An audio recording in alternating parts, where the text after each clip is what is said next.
the world before the flood. Somewhere beneath layers of silt and stone older than the pyramids, older than the first cities of Mesopotamia, there may lie the memory of a world that no longer exists. Not a myth invented to frighten children, but a recollection, passed mouth to mouth, generation to generation, of a time when the sky itself seemed to break open. Every ancient culture that left a written record seems to remember it in some form. A flood, a judgment, a world undone by water. Tonight, we begin not with the ark, not with the animals, not with the rain, but with the world that came before it. A world that, on the surface, appeared to be thriving. To understand why judgment came, we must first understand what came before it. A slow, almost invisible unraveling that took place over centuries, hidden beneath a surface of apparent prosperity. According to the Genesis account, humanity had multiplied significantly by this point in history. Generations had passed since Adam and Eve. The text traces a long, deliberate genealogy, each name representing not just an individual, but an entire lineage, a family line stretching across centuries. Lifespans recorded in this era are extraordinary by modern standards, with figures such as Methuselah said to have lived nearly 1,000 years. Scholars continue to debate whether these numbers should be read literally, symbolically, or as a reflection of a different biological or environmental reality in the ancient world. Whatever the explanation, the effect within the narrative is clear. Time moved differently, and the consequences of both righteousness and corruption had far longer to accumulate. It was into this long, slow unfolding of history that something unusual is described taking place. Genesis chapter 6 speaks of the sons of God, seeing that the daughters of men were beautiful, and taking wives from among them. This brief cryptic passage has generated centuries of interpretation. Some ancient Jewish and early Christian sources, including portions of the Book of Enoch, describe this as a rebellion of celestial beings crossing into human affairs, producing offspring called the Nephilim, described elsewhere in the text as men of great size and renown. Other traditions, particularly those developed later in Christian history, interpret the sons of God not as heavenly beings, but as powerful human rulers, or the lineage of Seth, intermarrying with the descendants of Cain in a blending that eroded moral and social order. The text itself does not resolve the ambiguity. What it does make clear is the result: a world in which extraordinary power, whatever its origin, coincided with extraordinary violence. This is not unique to the biblical account. Flood narratives appear across an astonishing range of ancient civilizations, separated by vast distances and, in many cases, no plausible contact with one another. The Sumerian king list references a great flood dividing history into a before and after. The Epic of Gilgamesh, discovered on cuneiform tablets in the ruins of Nineveh, describes a hero named Utnapishtim, who builds a vessel to survive a divine flood sent to destroy humanity. The Atrahasis myth, older still, describes gods growing weary of humanity's noise and multiplying numbers, choosing to send a flood as correction. These are not identical stories. The theology differs, the reasoning differs, the outcomes differ in detail. But the core memory persists: a flood, a chosen survivor, a vessel built by instruction rather than invention. It is worth pausing on this point, not to diminish the biblical narrative by comparison, but to notice something quietly remarkable: that so many disconnected cultures seem to carry a fragment of the same distant memory.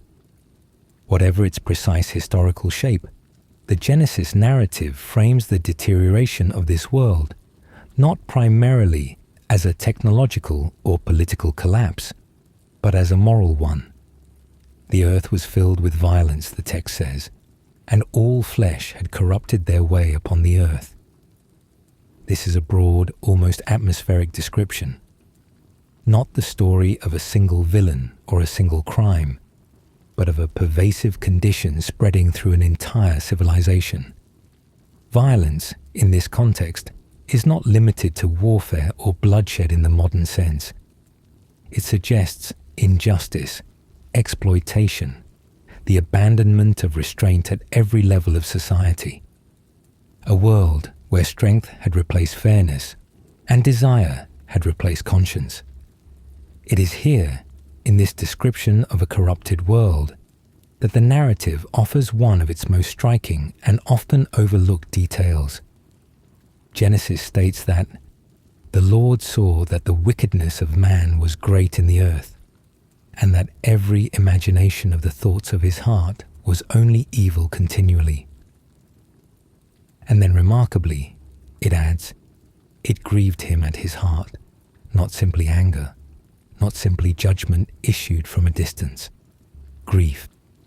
The text portrays a God who is not indifferent to what is unfolding, who does not delight in what is coming, but who experiences something closer to sorrow, the sorrow of watching something once called good fall into ruin.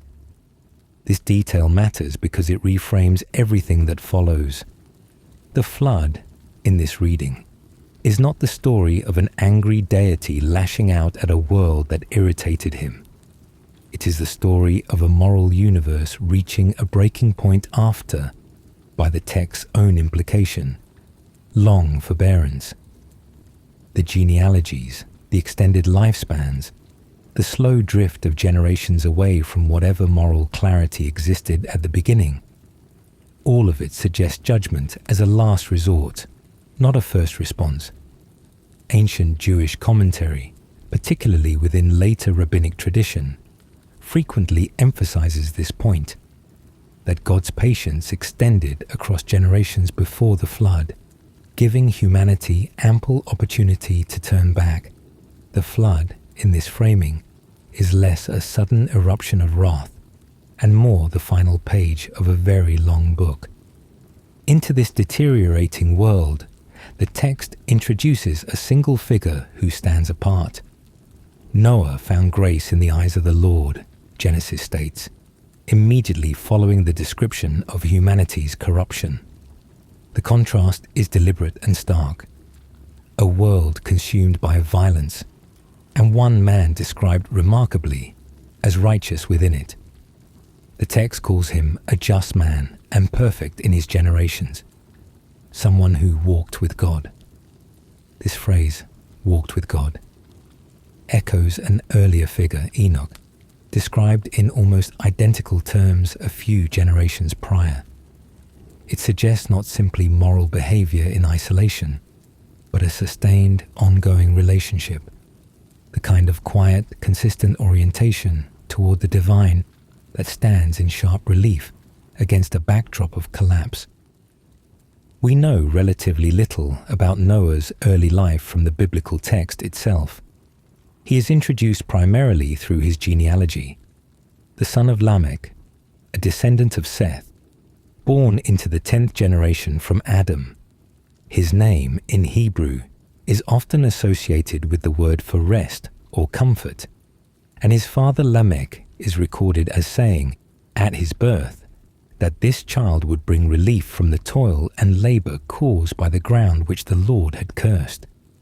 Whether this was intended prophetically or simply as a hopeful naming convention is unclear, but in hindsight, it carries a certain resonance. Noah would indeed become associated with a kind of relief, though not in the way his father likely imagined. By the time we meet him directly in the narrative, Noah is already an adult, married, and the father of 3 sons, Shem, Ham, and Japheth. He appears to be a man of some standing, capable of organizing significant resources and labor, though the text offers no detail about his profession or social position beyond his moral character. This absence of biographical detail is, in its own way, telling. The narrative is not interested in Noah's wealth, his intelligence, or his social influence. It is interested in exactly one thing: his righteousness in the midst of a corrupted generation. It would be worth pausing here to consider what daily life may have looked like in this world, so different from our own, yet in certain respects strikingly familiar. Agricultural societies of this era, based on archaeological evidence from comparable ancient Near Eastern settlements, relied on farming, animal husbandry, and early forms of craft and trade. Communities would have been organized around extended family structures, with elders holding significant authority. Religious practice, insofar as it existed outside of the biblical narrative's specific theology, likely involved a range of competing beliefs and practices, a plurality quite different from the singular devotion the text attributes to Noah. In such a world, moral consistency of the kind described in Noah would have been not simply unusual, but potentially isolating. To walk with God, in a world that had largely abandoned him, is to walk in some sense alone. This is worth sitting with for a moment, because it introduces something that will echo throughout the chapters ahead. Righteousness in this narrative is not portrayed as an easy or socially rewarded position. There is no indication that Noah was celebrated by his contemporaries for his moral clarity. If anything, the broader description of the world around him, filled with violence, corrupted in its ways, suggests the opposite. Noah's righteousness exists not because of his environment, but in spite of it.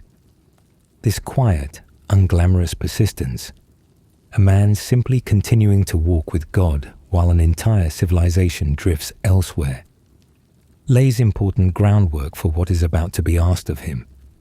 Before there is a command to build anything, there is simply a life lived faithfully in obscurity, unnoticed by history except for the fact that someone, somewhere, was watching. It is against this backdrop, a corrupted world, a grieving God, and one righteous man found within it, that the divine decision is made. Genesis records God's declaration plainly: "I will destroy man, whom I have created from the face of the earth." The language here is severe, but it is worth noting what precedes it, not a sudden impulse, but the culmination of the corruption already described in painstaking detail across the preceding verses. The judgment that follows is presented not as arbitrary, but as consequence, the natural, if devastating result, of a moral trajectory that had been building for generations. And yet, even within this declaration of judgment, an exception is immediately carved out. In the very next breath, the text turns to Noah, marking him, his family, and by extension, the animals gathered under his care, as the means by which life will continue beyond the coming catastrophe. This detail is easy to move past quickly, but it deserves a moment of reflection. Judgment and preservation are introduced almost simultaneously in the text, woven together rather than separated into distinct movements. The flood, whatever destruction it will bring, is framed from its very first mention, alongside the promise of continuity. Ending and beginning, in this account, are inseparable from the outset. Ancient interpreters have long noted the careful balance the text strikes here. Rabbinic commentary frequently observes that God's judgment is never described as total erasure, but as a purification that preserves a remnant through which life continues. Early Christian writers, drawing on this same passage, would later see in Noah's preservation a foreshadowing of broader themes of salvation and rescue that recur throughout the biblical narrative as a whole. Whatever theological framework one brings to the text, the narrative pattern itself is consistent. judgment arrives, but it does not arrive alone. Something is always carried forward. It is worth returning briefly to the comparative flood narratives mentioned earlier, because here too the pattern holds. In the Epic of Gilgamesh, Utnapishtim survives not through his own initiative, but through a warning delivered by the god Ea, who instructs him to build a vessel before the flood arrives. In the Atrahasis myth, the god Enki similarly warns his favoured human of the coming catastrophe, offering him a path to survival. Across these radically different theological systems, polytheistic, hierarchical, often capricious in their portrayal of the divine, the same basic structure recurs. Judgment is coming, but someone is warned, someone is spared, and life continues on the other side. The Genesis account, whatever its unique theological claims, participates in this ancient and widespread narrative pattern, while offering its own distinct account of why judgment comes and what it ultimately means. As this chapter draws toward its close, it is worth stepping back to consider the shape of the story we have traced so far. We have moved from the broad sweep of genealogy and generation, through the ambiguous and unsettling account of the sons of God and the Nephilim, into a description of a world consumed by violence and corruption. We have paused on the striking detail of divine grief, a God who does not delight in judgment but sorrows over it.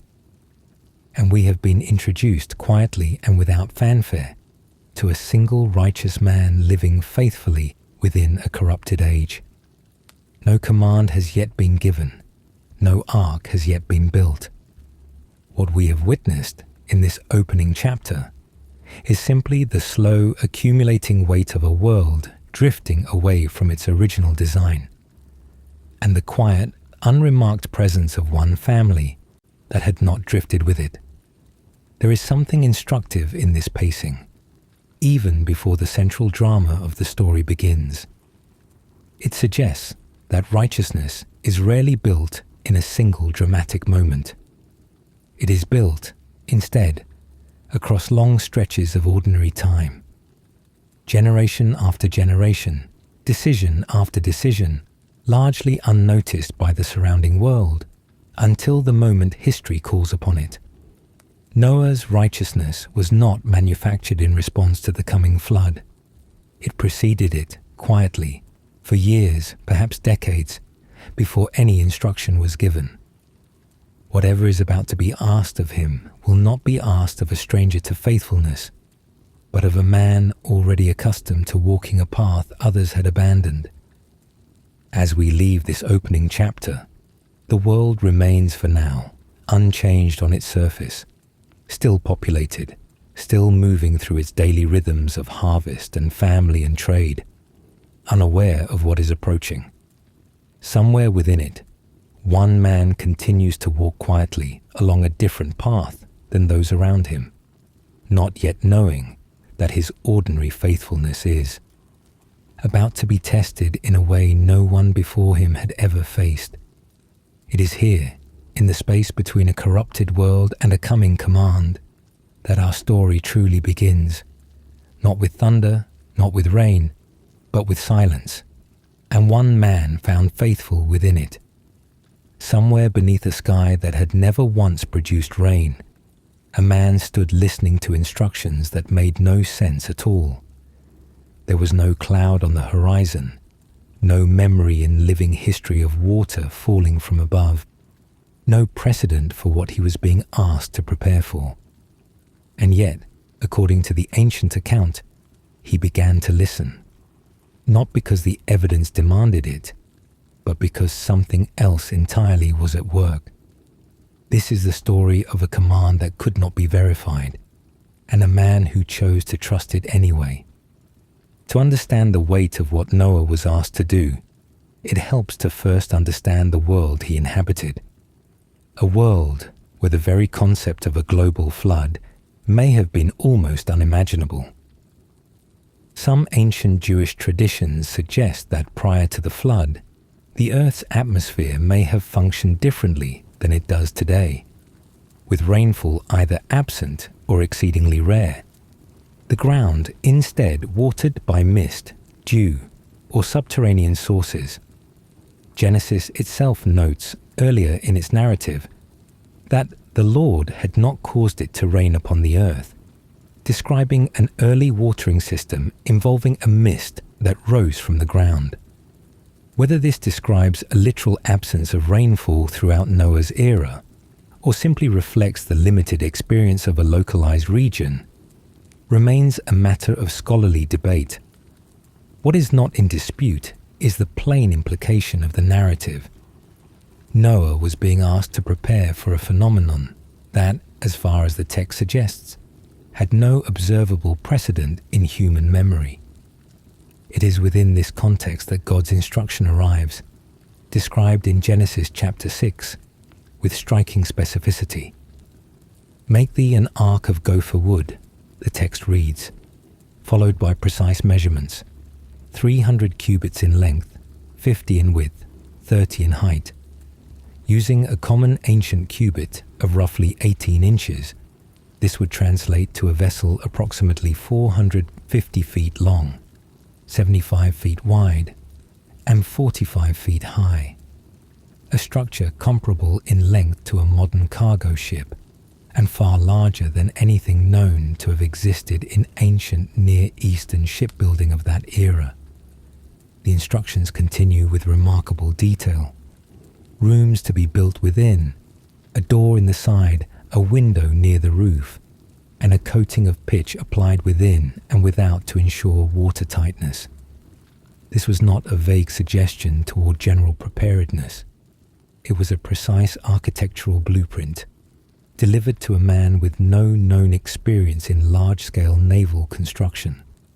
Alongside these instructions came something even more perplexing: a purpose. Noah was told that a flood of waters would come upon the earth, destroying every living thing that breathed, and that this vessel was being commissioned to preserve life through it. He was instructed to bring his wife, his 3 sons, and their wives, along with pairs of every kind of animal, into the ark once it was complete. From a purely practical standpoint, the scale of this undertaking would have seemed almost absurd. An enormous, costly, multi-year construction project, justified by a catastrophe no one had ever witnessed, based entirely on a voice or vision that only Noah himself had experienced. It is worth pausing here, because this is where the theological weight of the chapter begins to surface, not as commentary imposed upon the narrative, but as something the story itself seems to invite us to notice.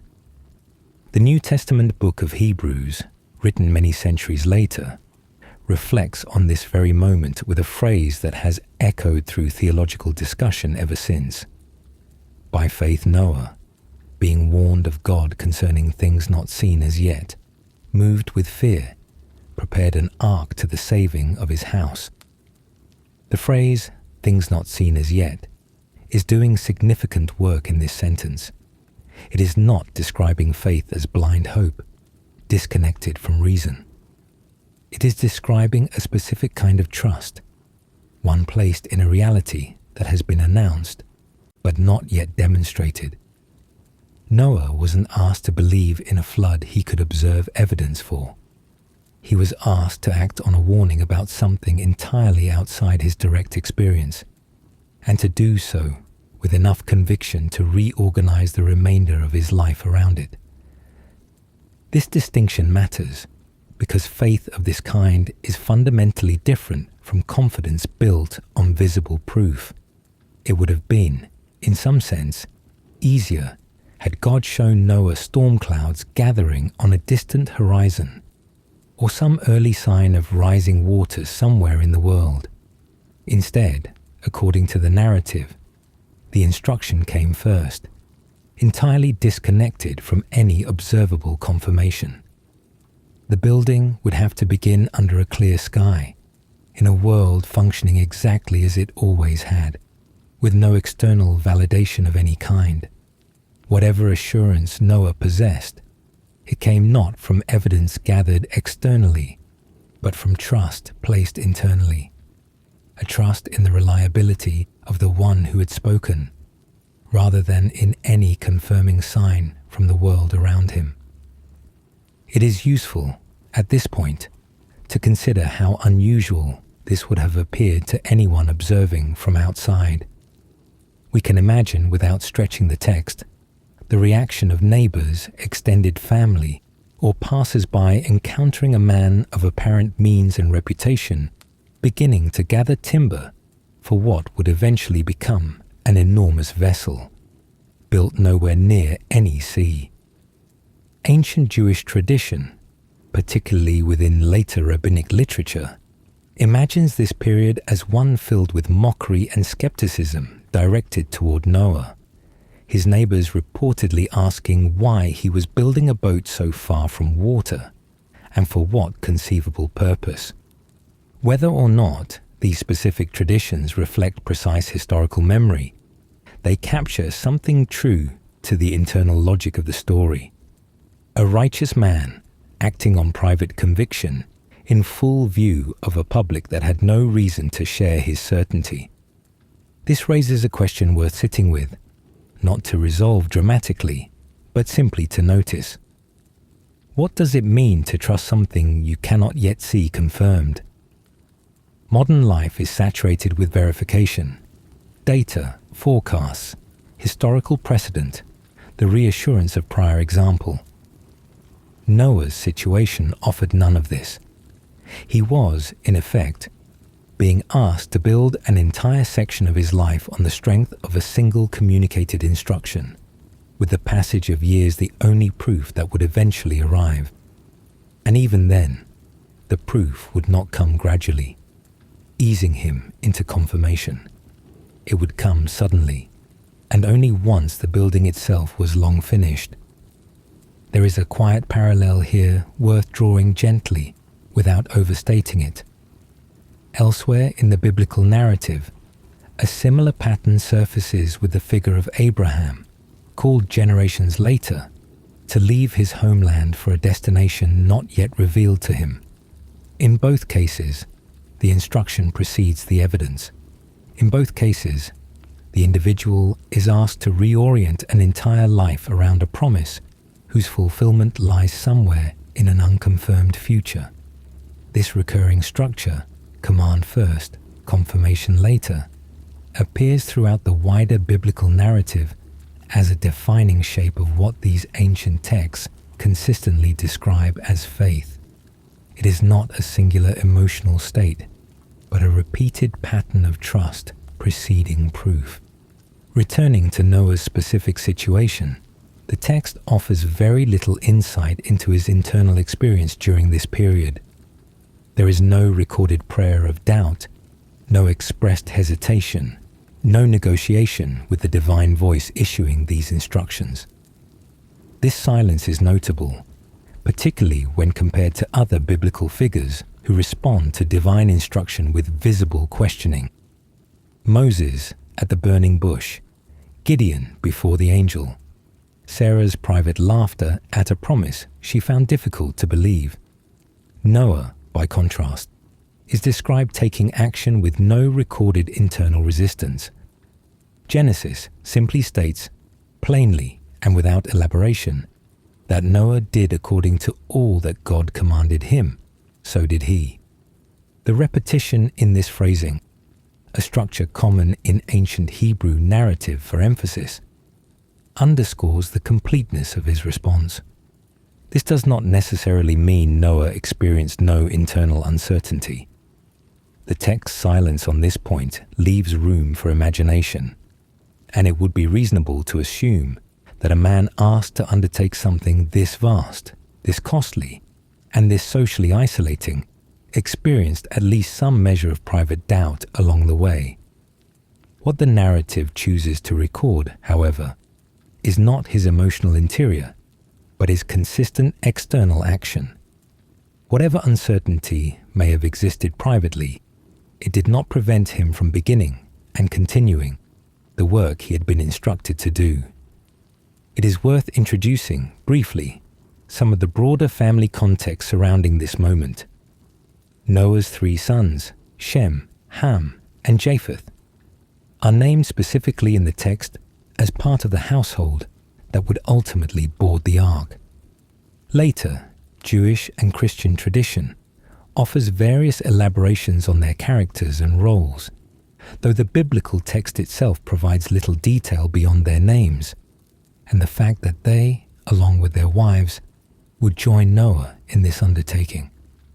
What can reasonably be inferred is that this was not simply an individual act of faith, but a family commitment, an entire household reorganizing its collective future around a single man's conviction that an unseen catastrophe was approaching. This detail adds another layer to the story worth considering quietly. Noah's faith was not lived out in isolation. It required the trust, or at minimum, the compliance, of an entire family unit. Sons who would need to believe, or at least act as though they believed, in something their father alone had been told directly. Whatever the dynamics within that household may have looked like, the practical outcome was a shared undertaking, requiring the coordinated commitment of multiple adults across what tradition suggests would become a multi-decade project. As this chapter draws toward its conclusion, it is worth returning to the central image at its heart: a man standing beneath an unremarkable sky, having just received instructions for a vessel of almost unimaginable scale, built to survive a catastrophe with no precedent in human memory. There was no storm on the horizon to validate the command. There was no council of experts to confirm the danger. There was, according to the ancient account, only the instruction itself, and a decision about how to respond to it. What Noah demonstrates in this moment is not the absence of uncertainty, but a willingness to act despite it, to allow an unconfirmed conviction to reshape the entirety of his coming years before any external evidence arrived to justify that choice. Perhaps this is the quiet center of what faith, in this ancient telling, was understood to mean, not the elimination of doubt through overwhelming proof, but the decision to move forward anyway, trusting that the one who spoke was worth believing, even when nothing yet visible confirmed it. As Noah turns from this moment of the instruction toward the long work ahead, the sky above him remains exactly as it always had been, clear, dry, and entirely unremarkable. It would remain that way for a very long time.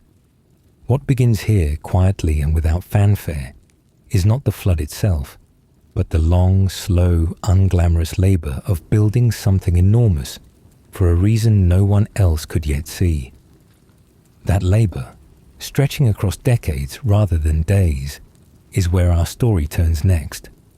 Consider what it might feel like to spend an entire lifetime building something whose purpose no one around you believes in. Not a season of effort, not even a few difficult years, but decade after decade of the same repetitive labor, watched by neighbors who never stop wondering why. This is the story of that long middle stretch, the part of the narrative with no dramatic turning point, no visible miracle, only the steady accumulation of planks, pitch, and patience across what tradition holds to be roughly a century.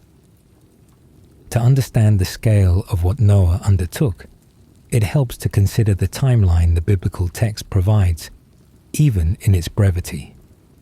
Genesis notes that Noah was 500 years old when his sons Shem, Ham, and Japheth were born, and later states that Noah was 600 years old when the floodwaters came upon the earth. This places the span of construction somewhere within that 100-year window, though the text does not specify precisely when the divine instruction was given relative to his sons' births. Many traditional readings place the beginning of construction sometime after Noah's 500th year. allowing for a period of several decades to a full century of active building. Whatever the precise duration, the narrative strongly implies an undertaking measured not in months, but in the unhurried span of an entire human lifetime as understood in that era. It is worth pausing here to consider what this length of time would have meant in practical terms. A construction project spanning decades is almost unimaginable by modern standards, where even the largest infrastructure undertakings rarely exceed a decade from conception to completion. Ancient shipbuilding techniques, reconstructed through archaeological and textual study of comparable Bronze Age and earlier maritime cultures, suggest that vessels of even modest scale required careful selection of timber, extended seasoning of wood to prevent warping, and labor-intensive shaping using stone or early metal tools. Multiply these challenges across a vessel some 450 feet in length, and the scale of sustained effort required becomes clearer. This was not a project that could be rushed, nor one that offered visible milestones of progress in any dramatic sense. It would have proceeded slowly, plank by plank, across years that likely felt, to those living through them, indistinguishable from one another. Genesis itself offers almost no narrative detail about this period, moving instead with striking brevity from the instruction to build directly to the instruction to board. This narrative silence is, in its own way, significant. The text does not dwell on the labor, the logistics, or the day-to-day experience of construction. It simply assumes the outcome, allowing the intervening decades to pass unremarked in the space between a handful of verses. For a modern audience accustomed to detailed process and documentation, this silence can feel almost jarring. An entire century compressed into little more than a transition. Later, Jewish tradition, seeking to fill this narrative gap, offers a range of elaborations. Rabbinic commentary suggests that Noah did not simply build in isolation, but used the extended construction period as an opportunity to warn his neighbors of the coming judgment, effectively functioning as what some traditions describe as a preacher of repentance. According to this reading, the sheer visibility of the project, an enormous vessel slowly taking shape, likely in open view of a broader community, became itself a form of ongoing testimony. Passers-by would have had a full century or something approaching it to observe, to ask questions, and potentially to reconsider their own conduct in light of what Noah's actions implied about the future. Whether or not these specific traditions reflect precise historical memory, they highlight something worth considering about the nature of Noah's obedience during this period. This was not private, hidden labor conducted away from public view.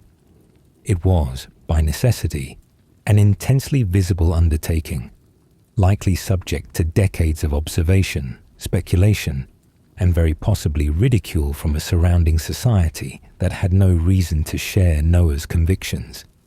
2 Peter, written many centuries later, references this period explicitly, describing God as having been long-suffering toward the ancient world during the days that the ark was being prepared. This suggests an understanding, at least within later biblical tradition, that this extended construction period functioned as a form of patience, an extended window of opportunity for a corrupted world to reconsider its trajectory, even as one family continued building in full view of that same world's indifference. It is here that the central theme of this chapter comes into clearer focus. Not faith in its initial, decisive moment, but obedience sustained across an almost unimaginable length of time, without any of the initial drama that might make such sustained effort easier to maintain. There is an important distinction between the kind of trust described in the previous chapter and the kind of persistence this chapter asks us to consider. Faith, in its initial expression, can arrive as a single decisive moment. A conviction formed, a choice made, a direction set. Obedience of the kind depicted here is different. It is not one decision, but what might be better understood as thousands of small repeated decisions made across years in which nothing visibly confirmed that the original conviction had been correct. Each morning that construction continued, without any storm on the horizon, without any softening of public skepticism, represented its own quiet renewal of the same original commitment. This is a considerably less glamorous form of devotion than the initial leap of faith, and perhaps, for that very reason, considerably more difficult to sustain. Consider what this might have meant on an ordinary, unremarkable day, somewhere in the middle of that century-long span, perhaps year 30 or year 50, long past whatever initial resolve had carried Noah through the earliest stages of construction. The sky, presumably, remained as clear and unthreatening as it had been on the very first day the instruction was given. Neighbors who had once expressed curiosity had likely settled into a more permanent skepticism or simple indifference, having grown accustomed to the strange, slow spectacle of a landlocked family building an enormous vessel for reasons that continued to make no visible sense. Noah's own body would have aged considerably across these decades, even accounting for the extended lifespans described elsewhere in the narrative. The labor would not have gotten easier with time. If anything, the accumulated weight of years without confirmation may have made each subsequent day of building more difficult to justify, not less. And yet, according to the text, the building continued. There is no recorded moment of abandonment, no described crisis of confidence that halted progress, no indication that Noah ever seriously considered stopping before the work was complete. This sustained continuation, quiet and largely undocumented, may in fact represent the more remarkable achievement within this entire narrative. Not the singular decision to begin, which arrives with the drama of direct divine instruction, but the unglamorous decision to continue, repeated daily, across a span of time that dwarfs most human undertakings.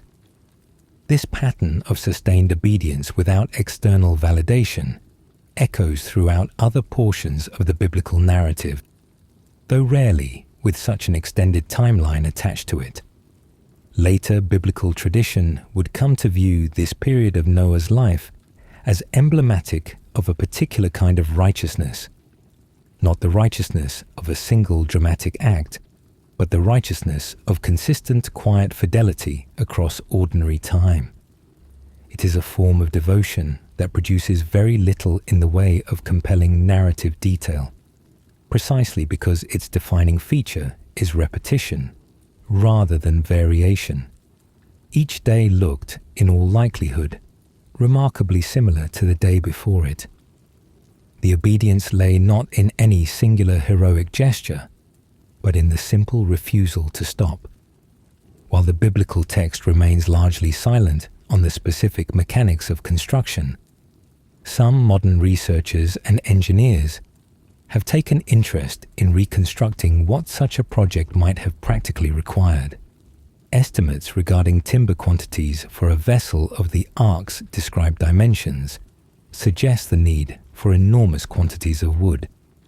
Some analyses proposing the equivalent of clearing substantial forested acreage, depending on the specific type and density of gopher wood referenced in the original Hebrew text, a term whose precise botanical identity remains debated among scholars.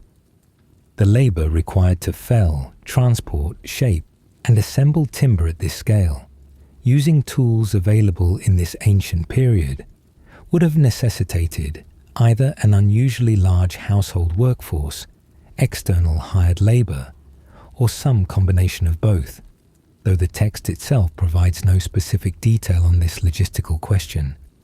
Some traditions suggest Noah's sons, alongside their wives, would have played a substantial role in this labor, effectively transforming the project into a multi-generational family enterprise sustained across decades.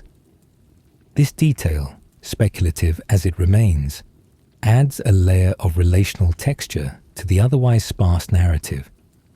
Not simply one man's solitary obedience, but an entire family unit committing itself, generation to generation, to a shared undertaking whose ultimate purpose remained until its final completion, entirely unconfirmed by any visible evidence. As construction neared its eventual completion, the world outside continued along its established trajectory, seemingly untouched by the slow-moving spectacle unfolding at the edge of its awareness. The moral corruption described in earlier portions of the Genesis narrative shows no indication of improving during this extended period. If anything, the continued juxtaposition of Noah's family's quiet, sustained obedience against a backdrop of ongoing societal decline serves to heighten the eventual contrast the narrative is building toward. One household century of patient labor set against an entire civilization's apparent indifference to its own unfolding fate. Toward the latter portion of this period, the biblical account introduces a curious detail that suggests preparation was drawing toward its final stages. Genesis notes God's instruction regarding the gathering of animals, pairs of every kind, along with additional numbers of certain clean animals designated for later use, to be brought into the ark as it neared readiness. The mechanics of this gathering remain among the more mysterious aspects of the entire narrative, with the text offering no detailed explanation of how such an assembly might have practically occurred, beyond the implication of some form of divine orchestration guiding the process. Whatever the precise mechanism, the arrival of these animals would have marked a significant tangible shift after decades of construction.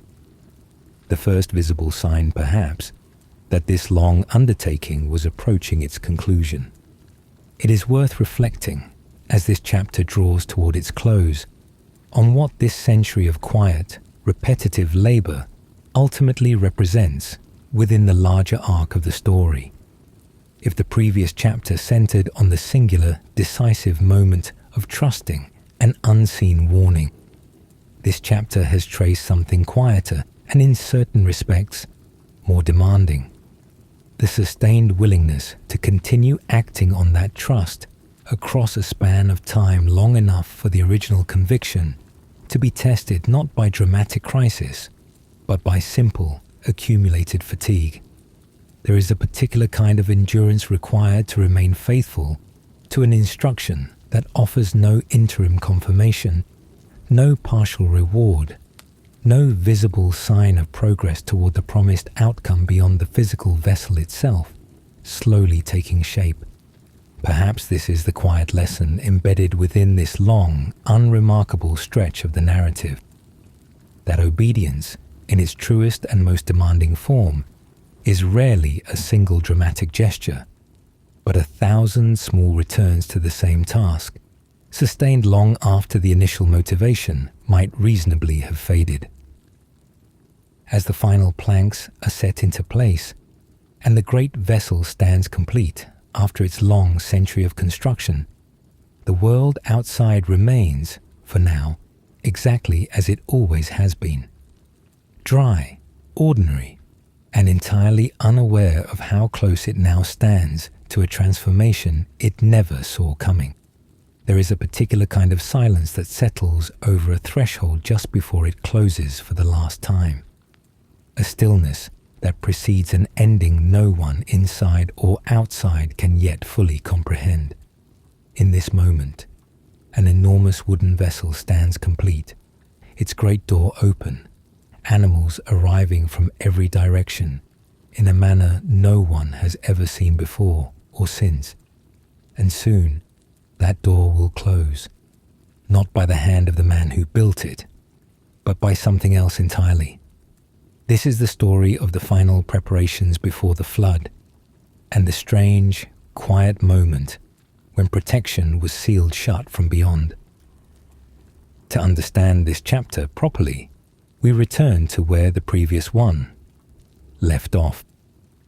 A completed ark, standing finished after decades of labor, awaiting only its final purpose. Genesis describes what happens next with a phrase that has fascinated readers for centuries. Animals begin arriving at the ark, described as coming two and two. There is a particular kind of stillness that settles over a finished undertaking, in the gap between completion and consequence. The ark stood ready, sealed, and waiting. And yet, for 7 full days, nothing happened at all. This is the story of that strange suspended week, and of the moment a door closed on one world to preserve another. To understand the significance of what followed, it helps to consider the sequence of events as the text presents them, moving with unusual precision through what had, until this point, been a narrative largely unconcerned with exact dates.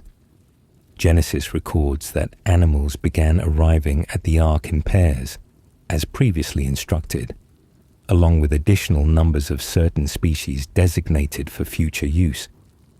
The text describes this gathering with a certain understated wonder.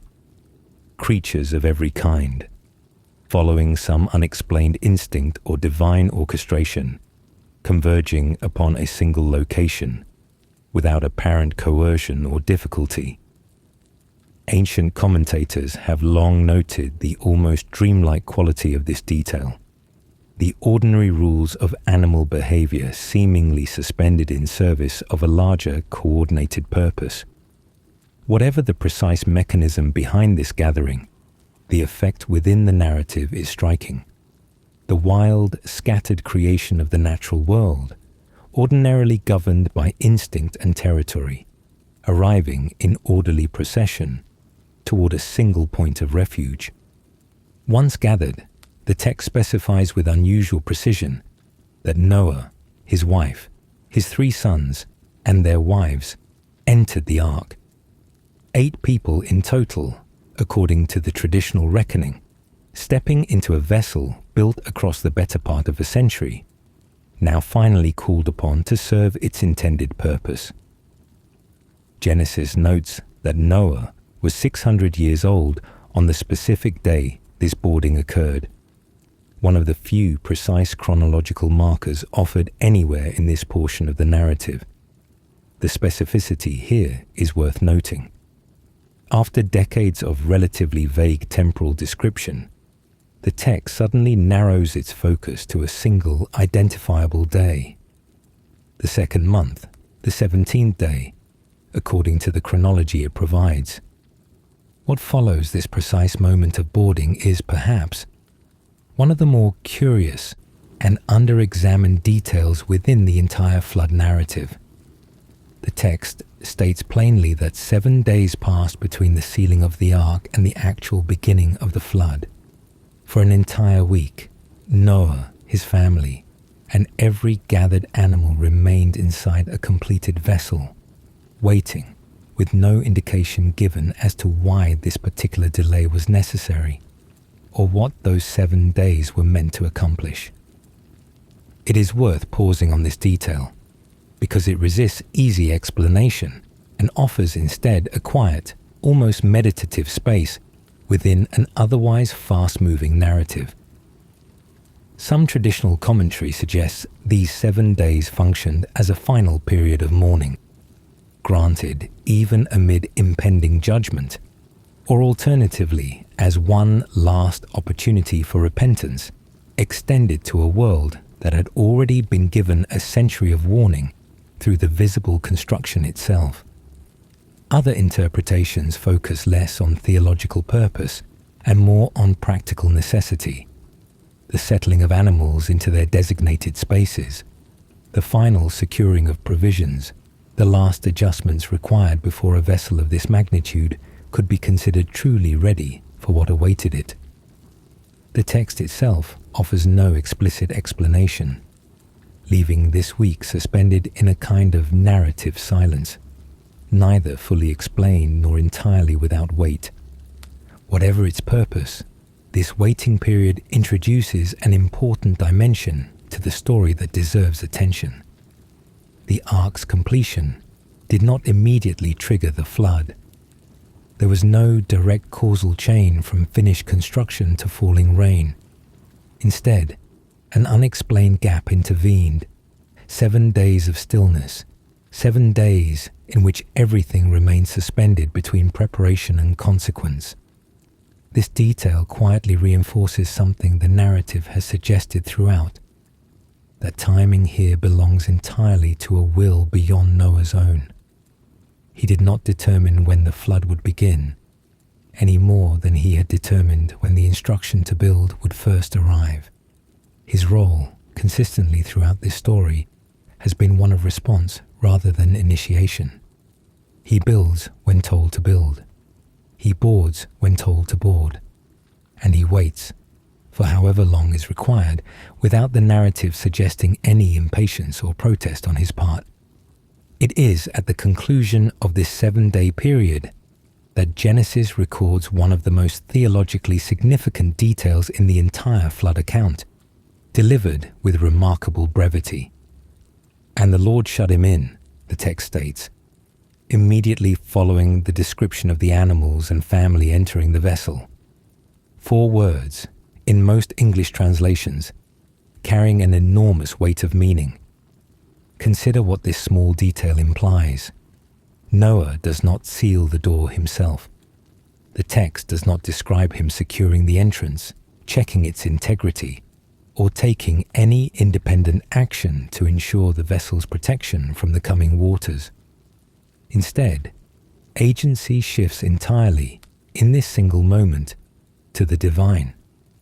The protection that follows, the survival of everyone and everything within that vessel across the coming months, is framed from its very outset as something granted, not something achieved through human effort or ingenuity. This is worth sitting with, because it reframes the entire remainder of the flood narrative that follows. Whatever design innovations went into the ark's construction, whatever careful planning occupied the preceding century, none of it is credited, at this pivotal moment, with securing the safety of those inside. The door closes, not because Noah closed it, but because God did. Later, theological reflection has often returned to this precise detail as emblematic of a broader pattern found throughout the biblical narrative. That ultimate security, in this account, rests not on human diligence alone, however considerable, but on divine action that exceeds and completes it. Noah's obedience across the preceding century made the ark ready, but readiness alone did not seal the door. That final, decisive act belonged to God.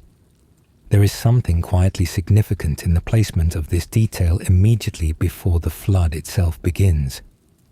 The narrative could have proceeded directly from boarding to rainfall, treating the sealing of the door as an unremarkable, practical detail unworthy of specific mention.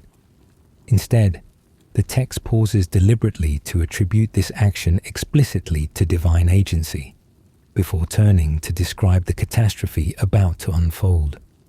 It is as though the narrative wants its audience to understand, before witnessing the flood's destructive power, that the safety of those inside the ark had already been secured by a will independent of the storm, amidst about to arrive.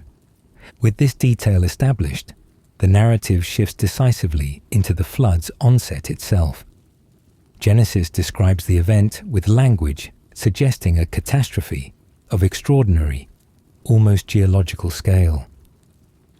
The fountains of the great deep are described as breaking open alongside the windows of heaven, resulting in rain that continued for 40 days and 40 nights. This dual description, subterranean waters erupting upward alongside rainfall descending from above, has led some scholars and researchers to interpret the flood not simply as an unusually prolonged rainstorm, but as a far more comprehensive geological and atmospheric event, potentially involving significant tectonic or hydrological disruption on a global or near global scale. The precise mechanism behind such an event remains a matter of considerable scholarly debate, falling generally into several broad interpretive categories.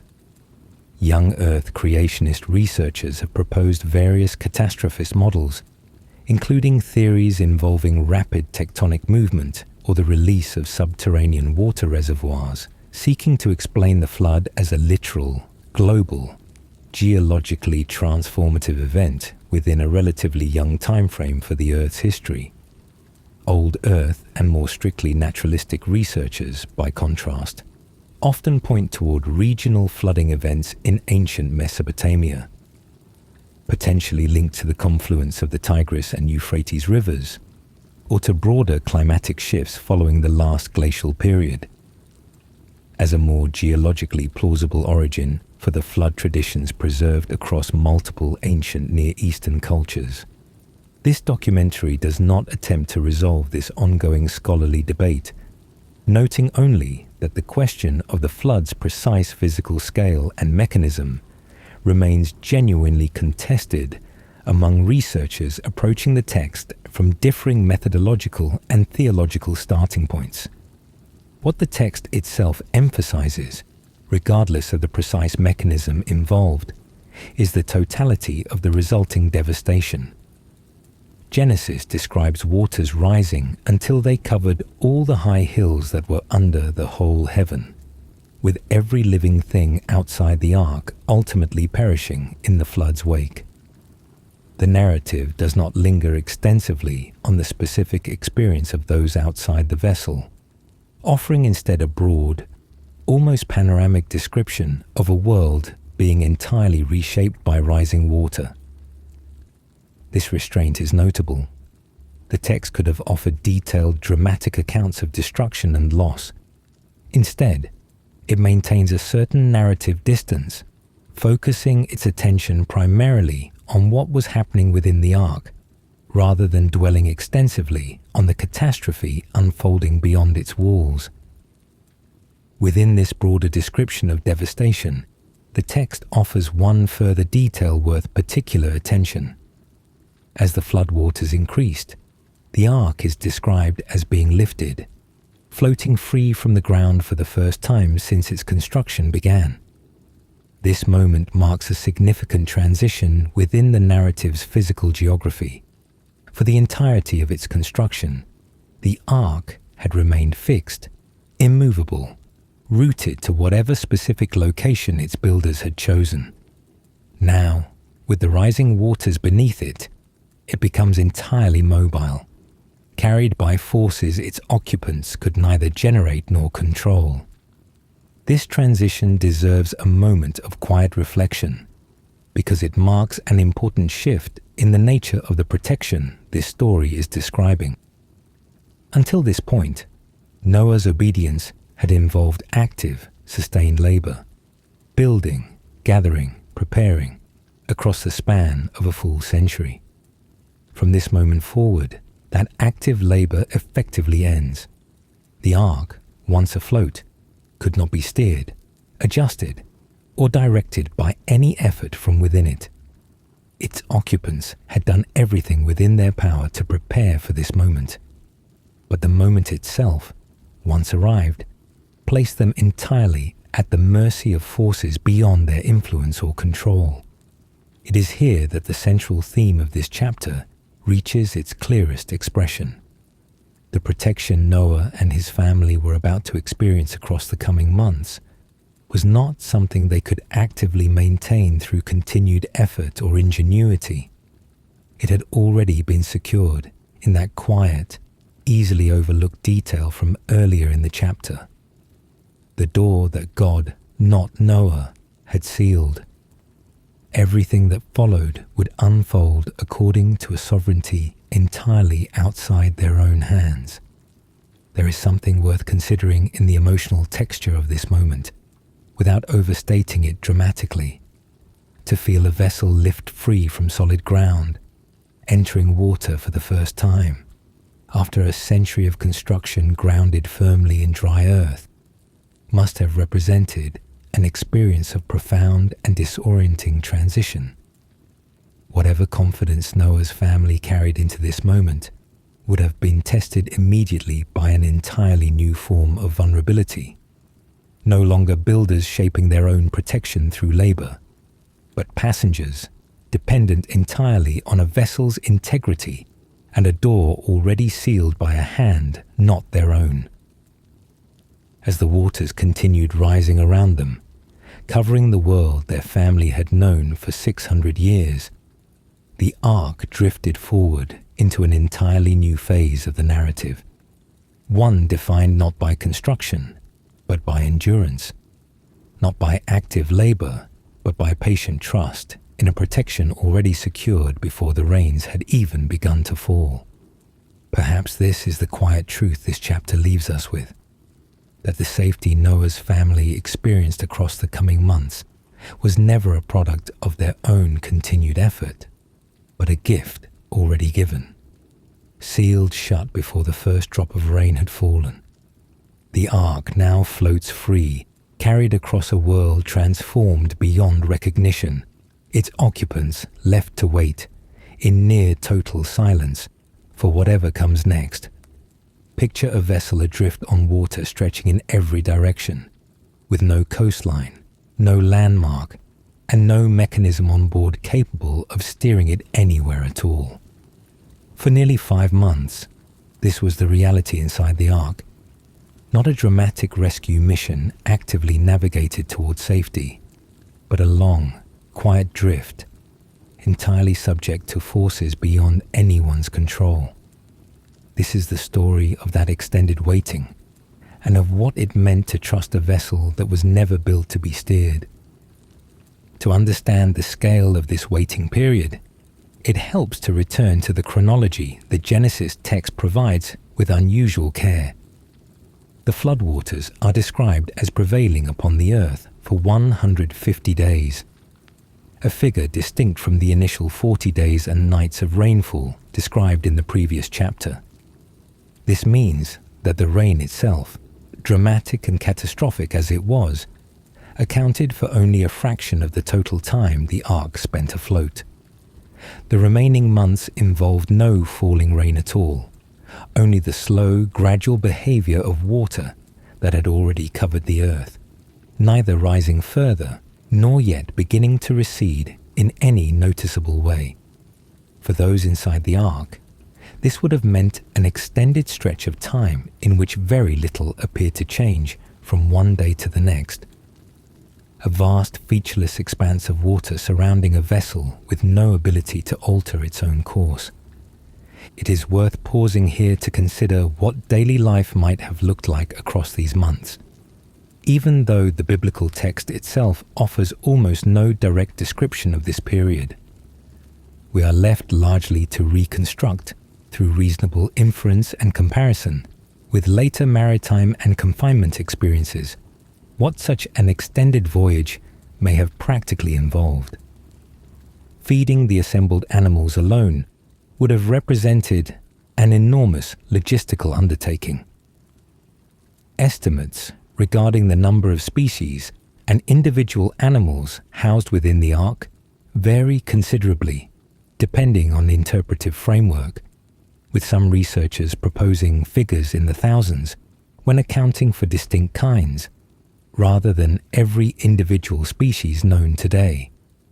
Whatever the precise number, the sheer diversity of dietary needs, ranging from carnivorous to herbivorous requirements, would have demanded careful planning and sustained daily labor from Noah's family throughout the voyage.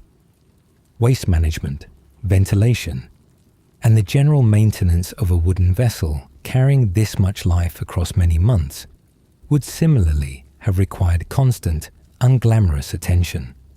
Modern researchers studying prolonged isolation in confined environments, submarine crews on extended deployments, polar research teams enduring months of darkness, early long-duration spaceflight missions, have documented recurring psychological patterns associated with extended confinement, heightened irritability, disrupted sense of time, and a gradual flattening of daily rhythm into near indistinguishable repetition.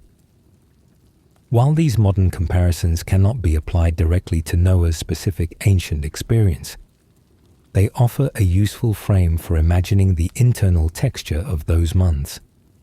There would have been no dramatic crisis demanding immediate action across most of this period, but rather a sustained quiet endurance of sameness, day after day, with no clear indication of how much longer the voyage might continue. It is precisely this extended, uneventful stretch of time that brings us to the central theme of this chapter. Protection understood not as a single dramatic rescue, but as a sustained condition of sovereignty, extending across months in which those being protected had no ability to influence their own circumstances. Consider for a moment the physical design of the ark itself, as described in the earlier instructions given to Noah. Genesis offers no mention of a rudder, a sail, oars, or any mechanism for intentional navigation. This is a striking omission, particularly for a vessel of such considerable scale. Ancient shipbuilding, even in its earliest known forms, typically incorporated some means of directional control, however rudimentary.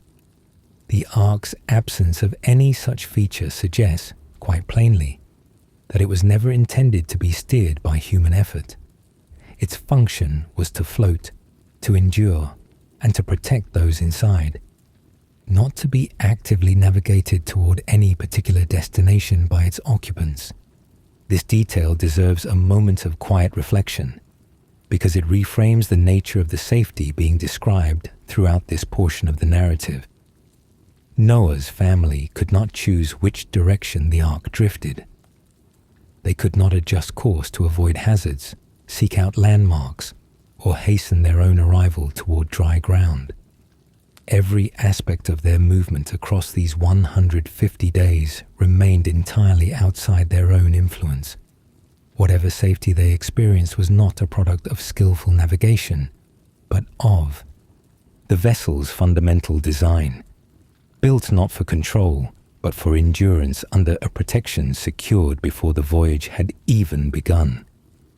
There is a certain quiet parallel worth drawing here to the theme explored in the previous chapter, where the sealing of the ark's door was attributed explicitly to divine action rather than human effort. That same pattern extends across this entire period of drifting.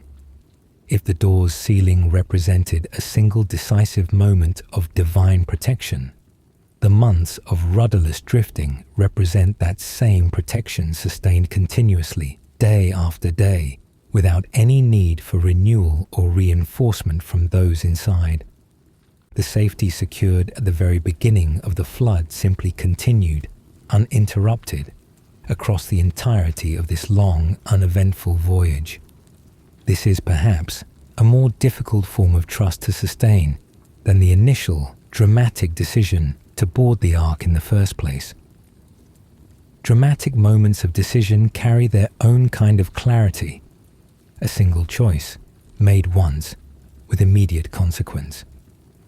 Sustained trust across months of apparent nothingness, with no confirming sign of progress and no ability to influence one's own circumstances, asks something different. It requires a kind of patience that does not diminish simply because the days blur together into sameness, and a continued willingness to remain at rest within a situation entirely outside one's own control. Genesis eventually notes a significant shift within this long period of waiting. After the 150 days had passed, the text states that the ark came to rest upon the mountains of Ararat. This detail, brief as it is, marks the first tangible sign of change after months of undifferentiated drifting. The specific location of these mountains remains a subject of ongoing scholarly and archaeological interest, with the modern region traditionally associated with this name spanning parts of eastern Turkey, Armenia, and Iran. Whatever its precise geographic location, the ark's resting represents a pivotal transition within the narrative. The vessel, having drifted without direction for months, finally settling into stillness. Yet even this moment of resting did not bring immediate resolution. The text describes a continued waiting period following the ark's settling, during which the waters gradually decreased, without yet revealing dry ground sufficient for departure. It is within this continued waiting that one of the more memorable and visually evocative sequences of the entire flood narrative takes place. Genesis describes Noah sending forth a raven, which departs but does not return, offering no clear information about the state of the world beyond the ark. Sometime later, Noah sends forth a dove, which returns to the ark, apparently finding no suitable place to land amid the still submerged landscape. After a further period of waiting, the dove is sent out again, this time returning with an olive leaf held in its beak, the first tangible evidence that vegetation had begun to re-emerge from the receding waters. A third and final release of the dove results in the bird not returning at all, suggesting it had finally found sufficient dry land and food to sustain itself beyond the ark. This sequence, brief as it is within the text, has captured imagination across centuries of art, literature, and theological reflection, and it rewards a moment of quiet attention here as well. Each release of a bird represents a small, incremental gathering of information about a world Noah's family could not yet directly observe. The raven's failure to return offers ambiguous information at best. The dove's initial return, empty-handed, confirms only that conditions remained unsuitable. It is only with the olive leaf that any concrete evidence of change finally arrives. A small physical token carried back into the ark, offering the first tangible sign that the long months of waiting were beginning to draw toward their conclusion. There is something worth noting in the pacing of this sequence. The information does not arrive all at once, nor does it arrive with dramatic clarity. It unfolds gradually, in small increments, mirroring the larger pattern of the flood narrative as a whole. Just as the flood itself began with a slow accumulation of water before catastrophe, and just as the century of construction preceded any visible confirmation of its purpose, so too does the flood's ending arrive not abruptly, but through a careful, incremental unfolding. Patience rewarded not with sudden resolution, but with a gradually clarifying picture of a world beginning, once again, to sustain life. Genesis notes that Noah eventually removed a portion of the ark's covering, allowing him to look out directly and observe that the ground had indeed become dry. This moment marks the practical conclusion of the long waiting period described throughout this chapter, though it is worth noting what does not happen immediately afterward. Despite visible confirmation that the ground was dry, Noah does not immediately disembark. The text describes a continued period of waiting, during which Noah remains inside the ark until receiving explicit divine instruction to leave.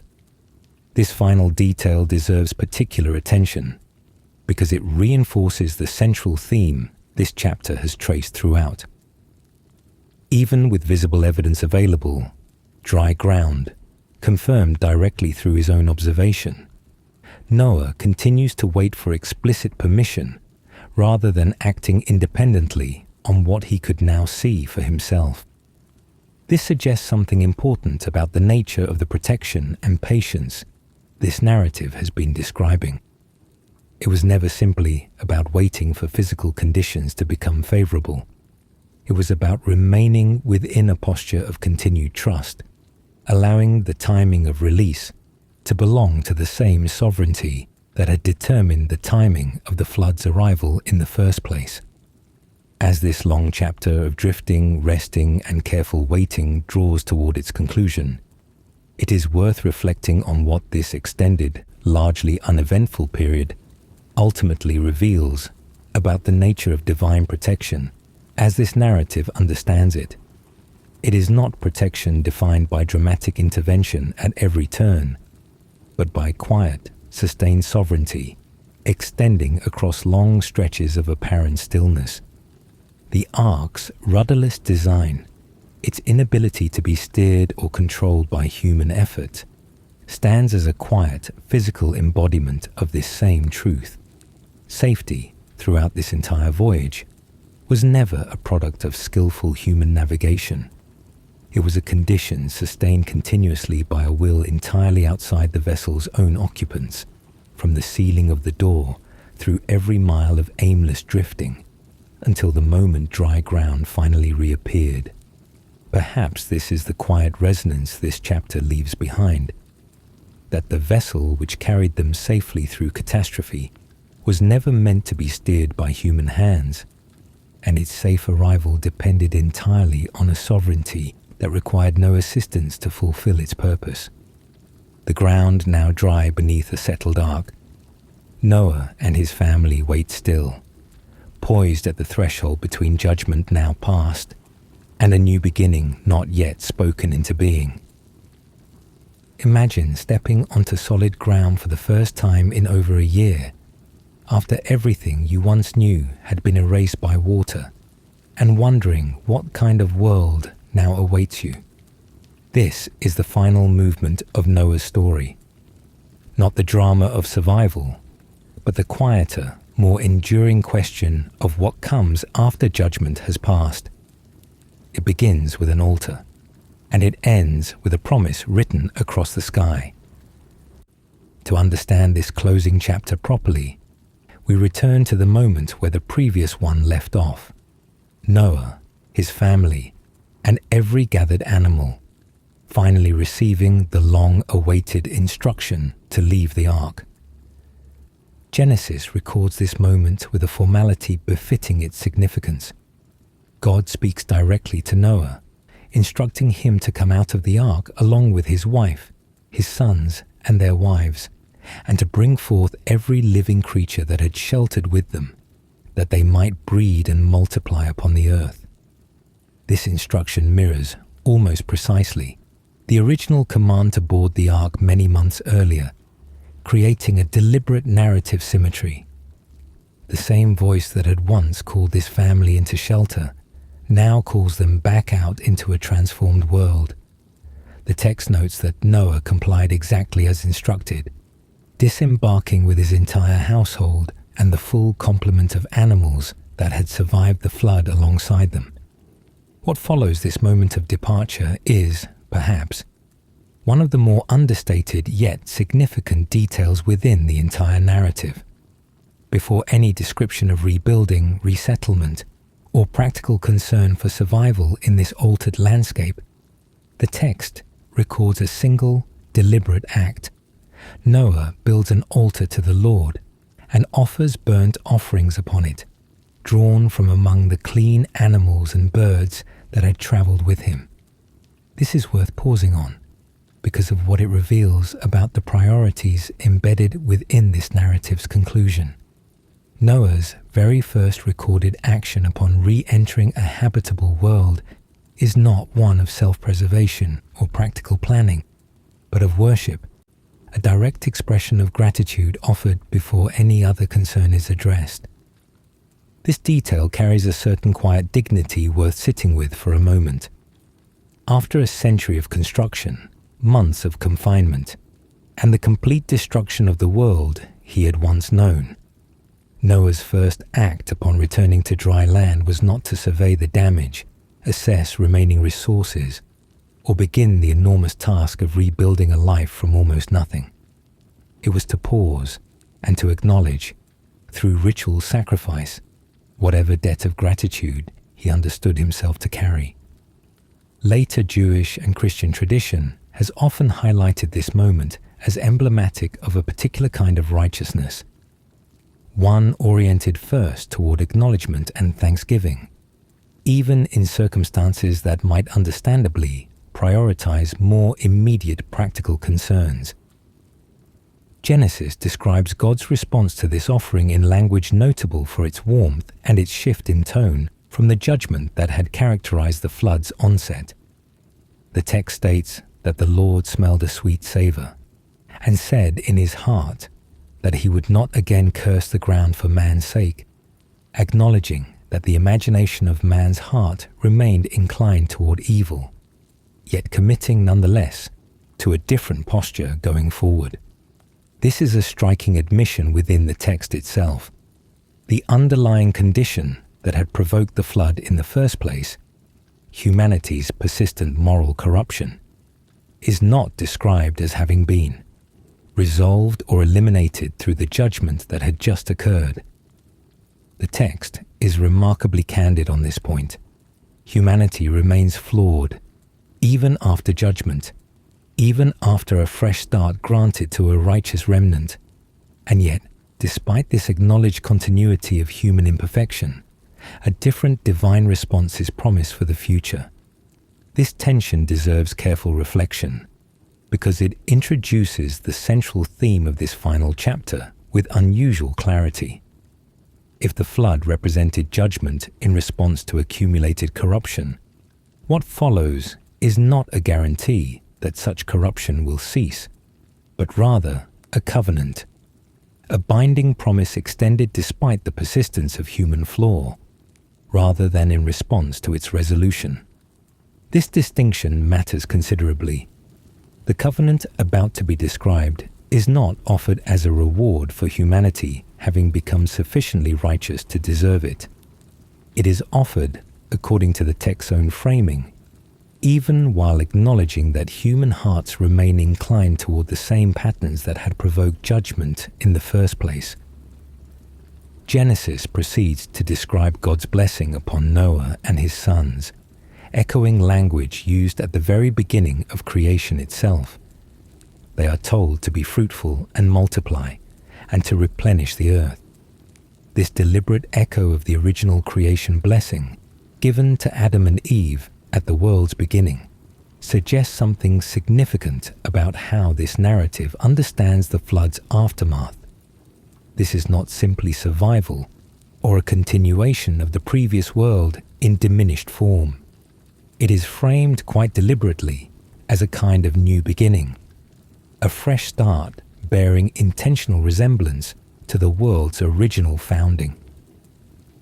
Alongside this renewed blessing, the text introduces several specific provisions that shape the post-flood world in ways distinct from what had existed before.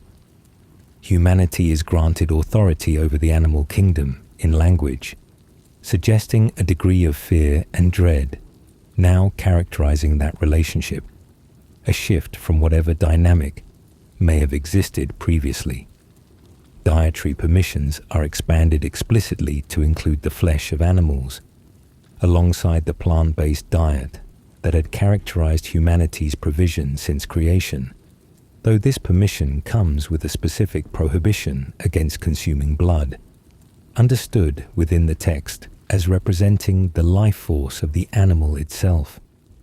Perhaps most significantly, an explicit prohibition against bloodshed is established, with the text stating plainly that whoever sheds the blood of another human being will be held accountable, framed within the context of humanity having been made in the image of God.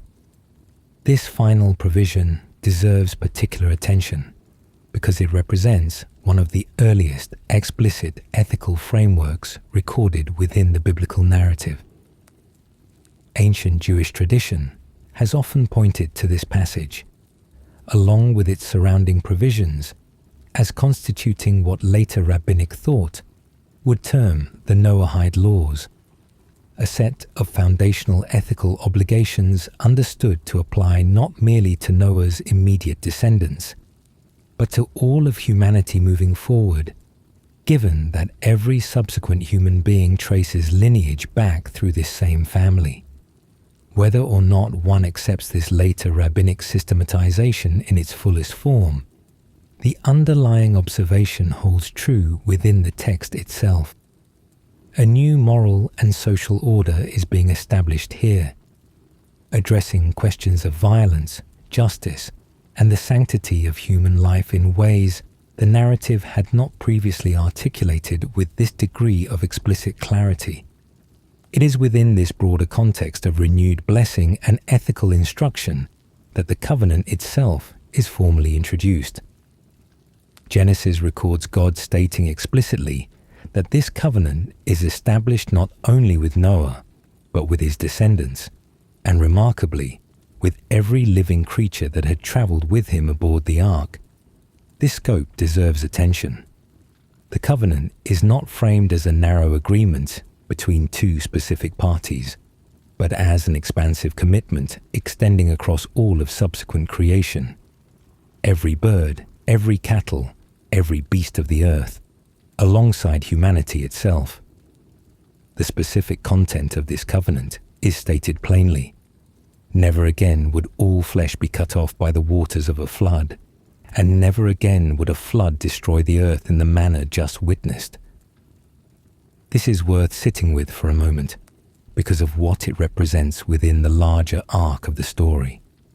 The flood, whatever its causes, and however devastating its consequences, is here explicitly framed as a singular event, not to be repeated in this particular form. This provides a kind of resolution to the tension introduced earlier in the chapter regarding humanity's persistent moral flaws. The covenant does not promise that human corruption will cease, nor does it promise the complete absence of future judgment in any form. What it specifically promises is the non-repetition of this particular mechanism of judgment, a global flood destroying all flesh. This is a bounded, specific commitment rather than a sweeping guarantee against any future consequence whatsoever.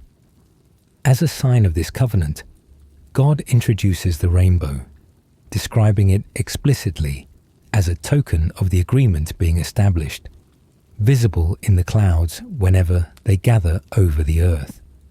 The text describes this sign with a particular tenderness of language, stating that when the rainbow appears in the clouds, God will look upon it and remember the covenant, refraining from allowing the waters to again become a flood that destroys all flesh.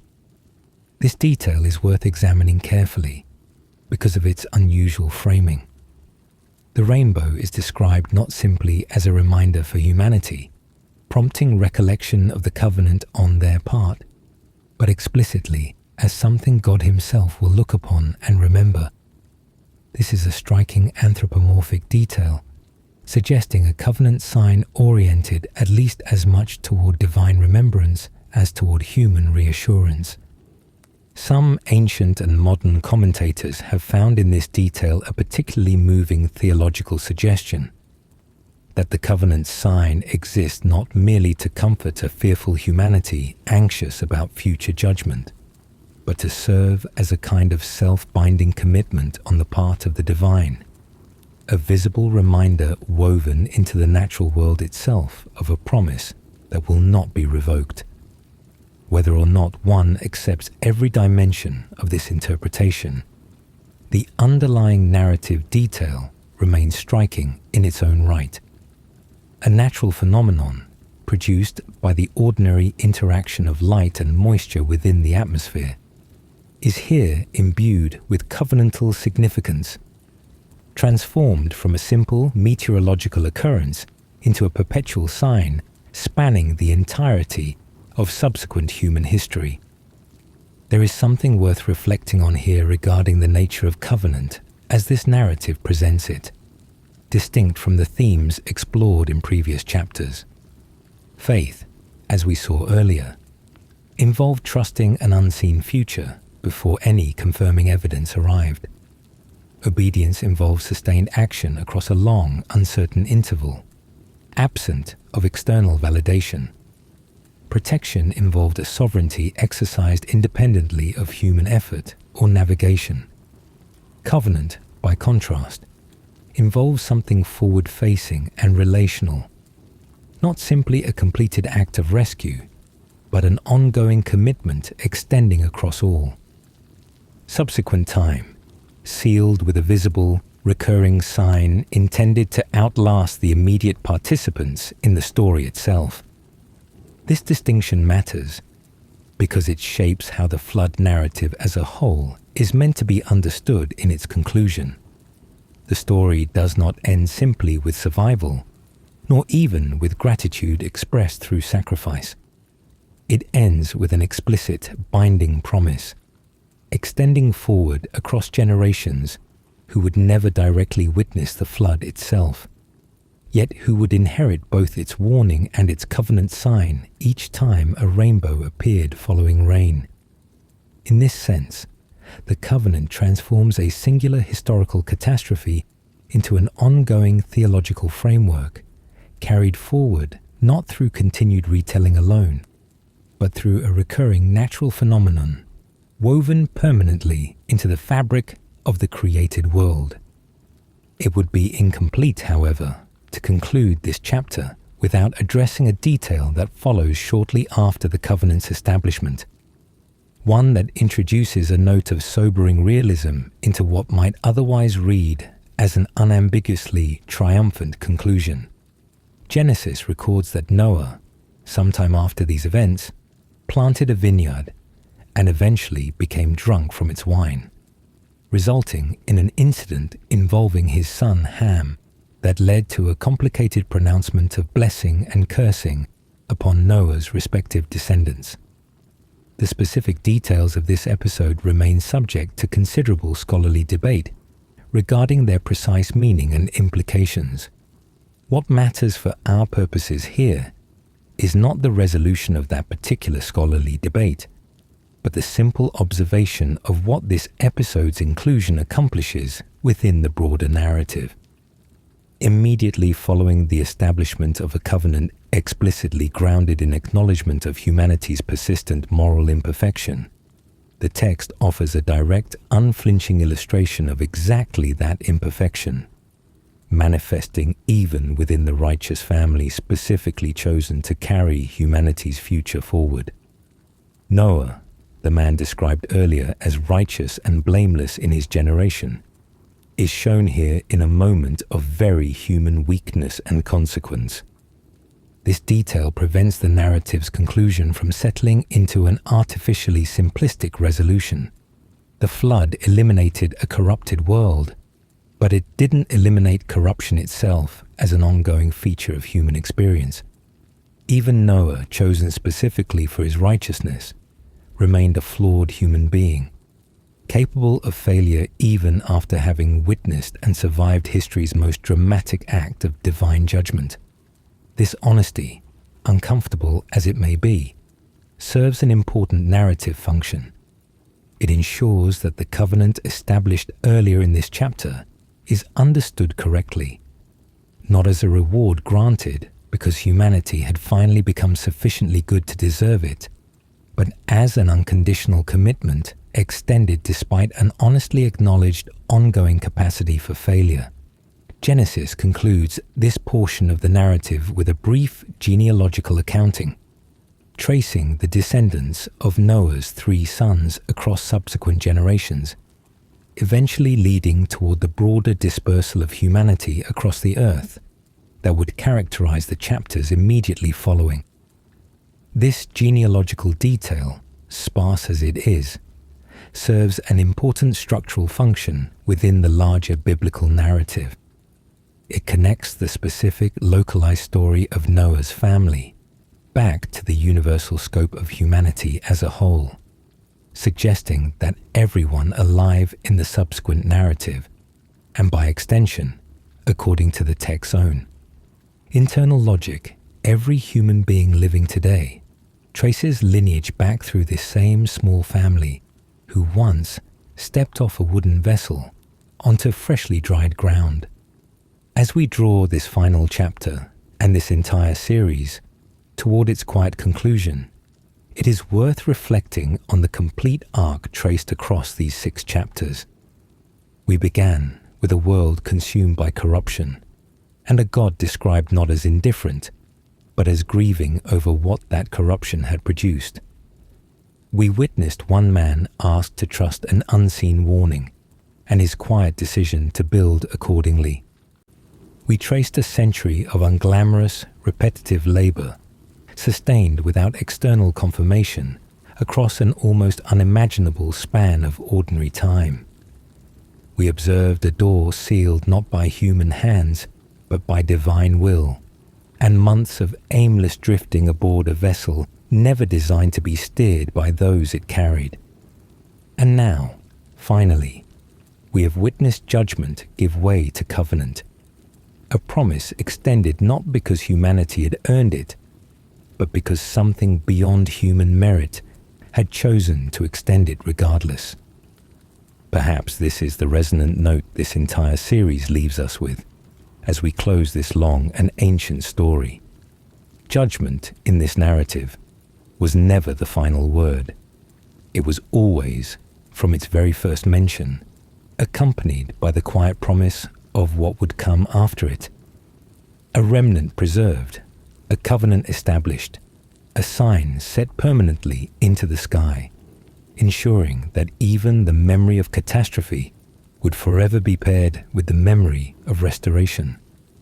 The rainbow still appears quietly, after rain, in skies far removed from the ancient world this story describes, carrying forward, in its own understated way, a promise made long ago to a family who once trusted an unseen warning, endured a century of unglamorous labor, drifted safely through catastrophe under a sovereignty they could not control, and stepped finally onto dry ground, into a world beginning again.